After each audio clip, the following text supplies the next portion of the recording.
আজি দাইলখন অকণমান বেলেগ ধৰণে খাবলৈ মন গ'ল, সেইবাবে 2 কাপ মুগ দাইল এনেকৈ লৈ লৈছোঁ আৰু ধুনীয়াকৈ ধুই লৈছোঁ দাইলখিনি। এতিয়া মই কেৰাহীতে বহাই দিম।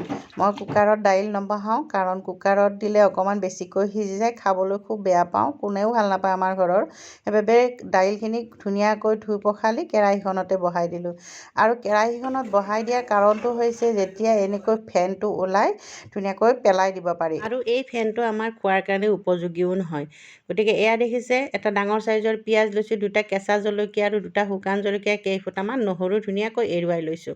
এতিয়া দাইলখিনিত ফেনখিনি কাঢ়ি জোখমতে নিমখখিনি দি দিছোঁ আৰু পিঁয়াজটোৰ এফাল সৰু সৰুকৈ কাটি দি দিছোঁ কেঁচাই কেঁচাই, আৰু কেঁচা জলকীয়া 2টা ধুনীয়াকৈ ফালি দি দিছোঁ। দি কিছু সময় ঢাকনিখন লগাই সিজিবলৈ দিছোঁ।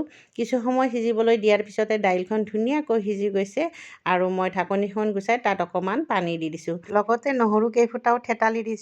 ইয়াত মই আদা দিয়া নাই। আদা নিদিয়াৰ কাৰণটো হৈছে, আজি বোলো নহৰু দিয়ে এনেকৈ খাওঁ। নহৰুখিনি দিয়াৰ পিছতে আৰু নহৰুখিনিৰ কেঁচা গোন্ধটো যোৱালৈকে অকণমান উতলাইছোঁ। উতলাৰ পিছতে দাইলখিনি নমাই কেৰাহীখনত মিঠাতেল দি দিছোঁ আৰু এফাল যে আছিল পিঁয়াজ, সেইফাল পিঁয়াজ সৰু সৰুকৈ কাটি দি শুকান জলকীয়া 2টাও দি দিছোঁ। আৰু যোৱাকালিতে আনি থোৱা মাছৰ মূৰ দুফাল আছিলে, ভাজি থৈছিলোঁ, আৰু মাছ এপিচ আছিলে। সেই মাছৰ মূৰ দুফাল আৰু মাছ পিচ তেলত দি অকণমান সময় ভাজি দাইলখন তাত তেল মাৰি দি দিছোঁ।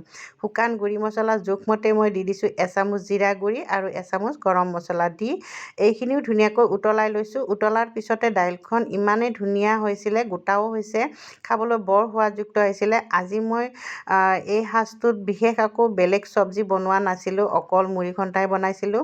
গতিকে মুড়ি ঘণ্টাখনত মই মাছৰ মূৰখিনি ভাঙি নিদিলোঁ, কাৰণ মাছৰ মূৰখিনি ভাঙি দিলে খাবলৈ কাঁইট কাঁইট হয়, সিমান এটা ভাল নালাগে আৰু ল'ৰা ছোৱালীয়েও খাই টান পায়, বাচি থাকিব, যিহেতু বেলেগ চব্জি একো বনোৱা নাই। এনেকৈয়ে ৰাখি দিলোঁ। এনেকৈও খাই বিৰাটেই সোৱাদ হৈছিলে খাবলৈ। এনেকৈ আপোনালোকে খাই চাব, বৰ সোৱাদ হৈছিলে।